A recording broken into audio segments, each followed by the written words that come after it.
यात्राएं जीवन पथ को आलोकित करती हैं। यात्राएं जीवन में सदा ही कुछ नया जोड़ती हैं। आज हम जिस यात्रा पर हैं, वो एक ऐसे गांव की यात्रा है जिसने आधुनिक तकनीक के बल पर खेती किसानी को नया मुकाम दिया है। हमारी इस यात्रा का आरंभ दूरदर्शन केंद्र जयपुर के इस परिसर से हो रहा है। हमारी आज की यात्रा भी आपके लिए रोमांच से कम नहीं होगी। आइए चलते हैं एक नए स्थान की यात्रा पर, भारत में बसे मिनी इजराइल की ओर।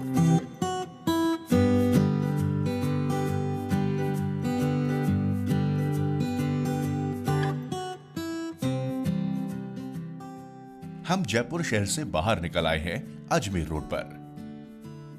यही रास्ता अजमेर की ओर जाता है, परंतु हमारा गंतव्य अजमेर नहीं, जयपुर शहर से कोई 35 किलोमीटर दूरी पर स्थित एक छोटा सा गांव है। यहीं से अजमेर रोड का साथ छोड़ हम गांव के पथ पर हो लिए हैं। यह छोटी सड़क ही अब हमें उस गांव ले जा रही है जहां जाकर आप अपने आप को भी भूल जाएंगे। ये छोटे छोटे गांव ही हमें अपने गंतव्य गांव की ओर ले जा रहे हैं।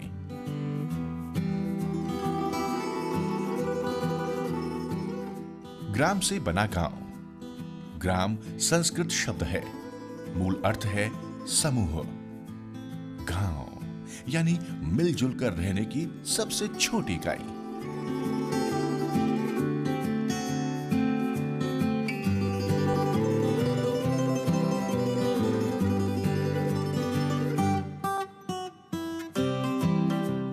गांव यानी किसानों खेतीहरों की बस्ती, देहात।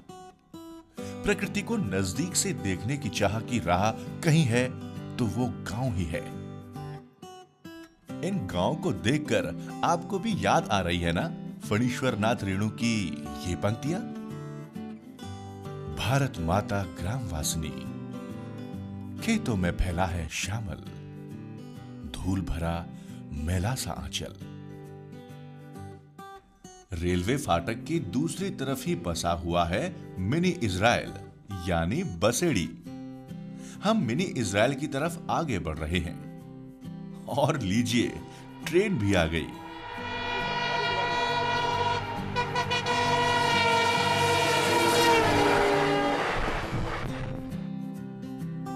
इस दृश्य ने हमारी यात्रा को और भी आनंदित कर दिया। ये जो गांव आप देख रहे हैं, कुछ साल पहले तक दूसरे गांव की तरह ही आम गांव थे, पर आज इनकी सूरत बदल चुकी है।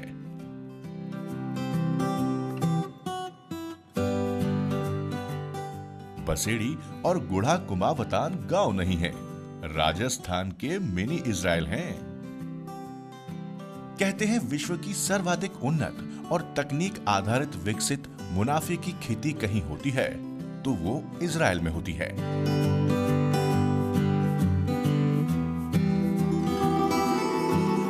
हम इस समय गुड़ा कुमावतान और बसेड़ी यानी मिनी इजराइल में हैं। दाएं और बाएं दोनों तरफ आप देख रहे हैं किसानों द्वारा बनाए गए ये ग्रीन हाउस। इनमें खीरा, मिर्ची, टमाटर की खेती होती है और किसान इनसे वार्षिक 50 लाख तक की कमाई कर रहे हैं। यहाँ के लगभग हर किसान ने इजराइल की तर्ज पर खेती करना प्रारंभ कर दिया है। पारंपरिक की बजाय संरक्षित यानी पॉली हाउस बनाकर खेती को आधुनिक बना दिया है।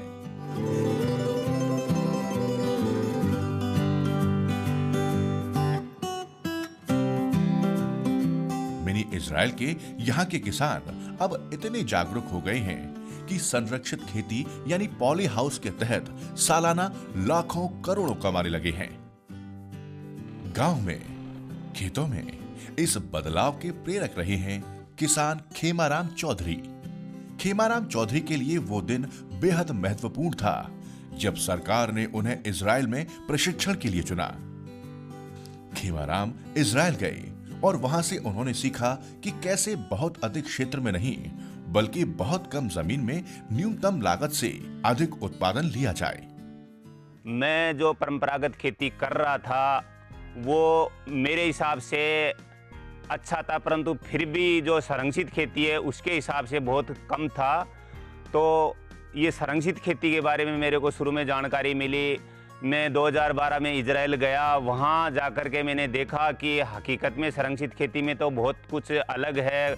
किसानों की अलग से आय होती है, अलग से पैसा मिलता है, उनके बच्चे भी बहुत अच्छे पढ़ाई करते हैं, बिजनेस भी बहुत अच्छा चलता है। उसी के हिसाब से तर्ज पर मैंने पहले परंपरागत खेती की थी, परंतु परंपरागत खेती करते हुए भारत सरकार की तरफ से मेरे को इजराइल जाने का मौका मिला। 2012 में इजराइल गया और वहाँ जाने के बाद में मैंने वहाँ देखा और वहाँ देख करके तकनीकी जानी और कई चीज़ें जान करके मैंने वापस आकर के अपने हिंदुस्तान में मैंने भी चाहा कि मैं भी संरक्षित खेती करूं, और 2012 में मैं आकर के ये संरक्षित खेती चालू की। गांव में भरपूर जीवन है। लोक संस्कृति में रचा बसा यहाँ का ये परिवेश ही हमारी संस्कृति है। किसी ने सच ही कहा है, भारत को देखना है तो गांव में देखिए। हम जिस स्थान पर हैं वो ऐसे ही स्थान की यात्रा है जहां कृषि पर्यटन का मूर्त रूप आप देख सकते हैं। राजस्थान की मिट्टी की हर बात निराली है। यहाँ की हवाओं में संस्कृति की खुशबू है और धरती पर मेहनत की कहानी। बेगस बसेड़ी गुड़ा कुमावतान के किसानों ने सपनों को सच कर दिखाया, जिसे आज पूरी दुनिया देखने आती है। जी हां, सही समझे आप, यही है राजस्थान का मिनी इजराइल, बेगस बसेड़ी गुड़ा कुमावतान।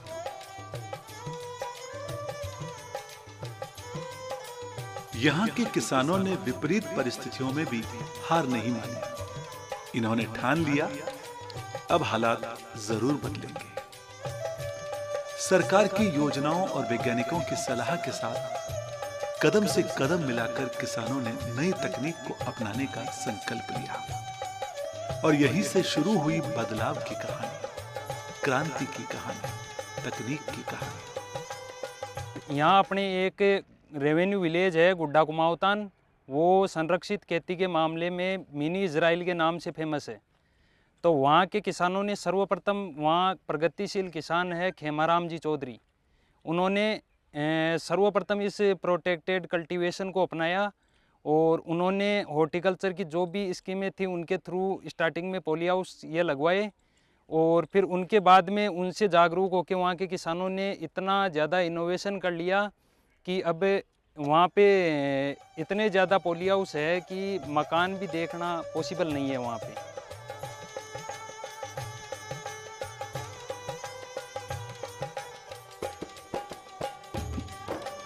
किसी गांव का विकास सिर्फ खेतों से नहीं होता, वहां के बच्चों के सपनों से भी होता है। गांव का उच्च माध्यमिक राजकीय विद्यालय इस बदलाव का दूसरा चेहरा है।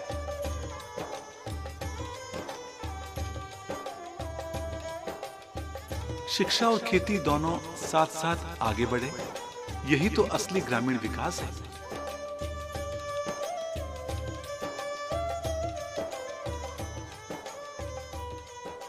हमारा ये जो गांव है एक छोटा रेवेन्यू विलेज है गुड़ा कुमावतान, जो ग्राम पंचायत आयदान के वास में स्थित है। आयदान के वास से 5 किलोमीटर दूर है और ये एक गरीब तबके का किसानी गांव है जहाँ पे पानी की लगातार कमी रही है और यहाँ के किसानों ने इजरायली पद्धति से खेती करना प्रारंभ किया है। आज से लगभग 25 वर्ष पूर्व से ही यहाँ के किसान श्री खेमाराम जी महरिया इजराइल जाके आए थे और वहाँ से उन्होंने उस पद्धति को अपनाया। हमारा ये विद्यालय ग्राम पंचायत आयदान के वास से 5 किलोमीटर दूर रेवेन्यू गांव गुड़ा कुमावतान में स्थित है। ये महात्मा गांधी राजकीय विद्यालय है। ये अंग्रेजी मीडियम का विद्यालय है। यहाँ पे छात्रों की संख्या यानी नामांकन यहाँ पे लगभग हमारी 122 है। गरीब तबके के बच्चे हैं और इनका बहुत अच्छी तरीके से मतलब एजुकेशन दी जा रही है। यहाँ पे कई बच्चों के अब की बार नीट क्लियर करके MBBS में एडमिशन भी हुआ है और बच्चे पढ़ाई में निश्चित रूप से आगे बढ़ रहे हैं और गवर्नमेंट का भी पूर्ण सहयोग रहा है। कि इसमें अभी 8वीं कक्षा तक मतलब इंग्लिश मीडियम चालू हो गई है और आने वाले समय में ये पूर्ण रूप से इंग्लिश मीडियम स्कूल हो जाएगा और इस गांव का विकास में एक अच्छा योगदान रहेगा। शाम ढलती है तो गांव की रौनक और भी बढ़ जाती है। खेतों से लौटते कदम और चौपाल पर शुरू होती बातें। किसान जब आपस में मिलकर माधुर्य और प्रेम के साथ बातें करते हैं तो नजारा देखने वाला होता है। ये बातें होती हैं मेहनत की, नवाचारों की और उम्मीदों की। तकनीक से खेती आसान हुई, लेकिन हमारी आत्मा तो इसी मिट्टी से जुड़ी हुई है। हमारा ये परिवार बैठा है, इस परिवार को हम बड़े प्यार से शाम को जो खाना खाते हैं तो सारे परिवार के एक ठोर बैठ के खाना खाते हैं। इसमें हमारे को सुकून और मिलता है। और सुबह हमारे जो सवेरे होते हैं, सुबह हम 4 बजे उठते हैं। 4 बजे उठ के सब नहा धो के और मंदिर पूजा पाठ पूजा करके हम सब हमारे काम के लगते हैं। शाम को पूरा परिवार एक ठोर बैठ के हमारे खाना खाता है। ये हमारे परिवारों और गाँव में ये संस्कार है। तो इस गाँव का जो जीवन है ना, एक साधारण जीवन है, साधारण खाना है। छाछ, दही, दूध, राबड़ी, ये हमारे साधारण खाना है गांव का। इससे हमारा जीवन यापन हो रहा है और हमारे परिवार में सुकून वो मिलता है जो हम शाम को पूरा परिवार जब तक एक ठोर बैठ के खाना नहीं खाते हैं तो हमारे को सुकून नहीं मिलता है। ये सबसे बड़ी खुशी हमारे गाँव के अंदर देखने को मिलती है। देखो, हम जो पहले साधारण खेती करते थे और आज हमारा जो जीवन यापन हो रहा है वो हाईटेक खेती से हो रहा है। हाईटेक खेती का मतलब होता है कि हमारे गाँव में 400 450 पोली हाउस जो बने हुए हैं, ये 2013 फर्स्ट वीक से हमारे पोली हाउस चालू है, जो आज हमारा गांव को मिनी इजराइल के नाम से जाना जाता है। और गांव में एक से एक बढ़कर के हमारे किसान भाई है। हमारे परिवार में हो चाहे हमारे गांव में हो, आसपास पड़ोसी हो, सब हम मिलजुल के किसान एक ठोर प्यार से बैठते हैं और हर हफ्ते के अंदर एक ठोर बैठ के मीटिंग करते हैं। हमारे को क्या फसल लगानी है, क्या करना है, क्या नया काम करना है, क्या हमारे सरकार की योजना है, यह हम सब किसान मिलजुल के और हमारा पूरा गाँव एकजुट हो गया हम सब काम करते हैं। ये हमारे को एक सबसे बड़ा सुकून हमारे राजस्थान का के अंदर जो बसेड़ी गांव है, गुड़ा बादोड़ा गांव है, इसके अंदर हमारे को ये सुकून देखने के लिए मिलता है। यहाँ की महिलाएं सिर्फ घर नहीं संभालती, वे खेतों की साथी हैं और परंपरा की संवाहक। पूरा दिन बीत गया पर मन अभी भी नहीं भरा। मन कर रहा है यहीं बस जाएं, हम गांव के हो जाएं। पर भला ये क्या संभव है? ये गोधुली बेला है। यही वो समय है जब सूर्य की अंतिम किरणों के मध्य गौमाताओं का ये झुंड जंगल से चलकर वापस घर लौट रहा है। उनके गले में बंधी घंटियों की ये मधुर स्वर लहरियां और गांव के खुरों के स्पर्श का ये अवर्णनीय समय है गोधुली बेला। ये दृश्य बस गांव में ही दिख सकता है और कहीं नहीं। गोधुली बेला के इस पवित्र दृश्य को नमन।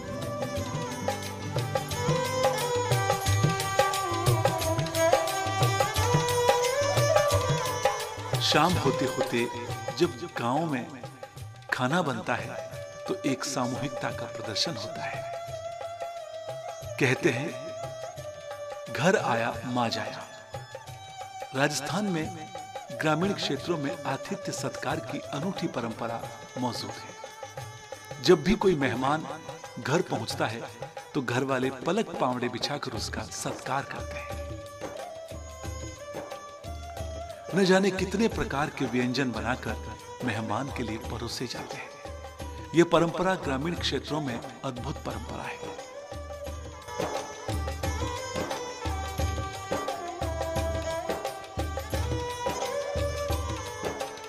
लोक गीतों की मिठास, यही तो है राजस्थान की असली पहचान।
चालो मारे गांव सिर्फ एक यात्रा ही नहीं है, ये उस मिट्टी का सम्मान है जिसने हमें जीना सिखाया। कहते हैं कि राष्ट्र के निर्माण का रास्ता, राष्ट्र की तरक्की का रास्ता गांवों से होकर ही गुजरता है। इसलिए गांवों को सशक्त करना होगा, गांवों को मजबूत करना होगा, ताकि राष्ट्र निर्माण हो सके, राष्ट्र विकास हो सके। आज मिनी इजराइल की आपने यात्रा की, निश्चित रूप से आपको आनंद आया होगा। ऐसी गांव की तस्वीर, ऐसी गांव की झलक जिसने अपनी मेहनत के बल पर काया पलट दी, पूरे गांव का परिदृश्य बदल दिया और आज पूरी दुनिया में यह गांव मिनी इजराइल के रूप में प्रसिद्ध हुआ। चालो मारे गांव में हम आपको आगे भी राजस्थान के ऐसे अनगिनत सांस्कृतिक विशिष्ट परंपराओं के गांवों की यात्राएं करवाते रहेंगे। आप देखते रहिए डीडी राजस्थान का लोकप्रिय कार्यक्रम चालो मारे गांव। लौटना और फिर से कहीं जाना, यही तो है यात्रा। चरैवेति चरैवेति। अगली बार फिर से आपको ले चलेंगे ऐसे ही किसी नए स्थान, गांव किसान की ओर ले जाने वाले पथ पर। लीजिए, हम आ चुके हैं वापस अपने जयपुर दूरदर्शन केंद्र पर, जहां से सफर की सुबह शुरुआत की थी।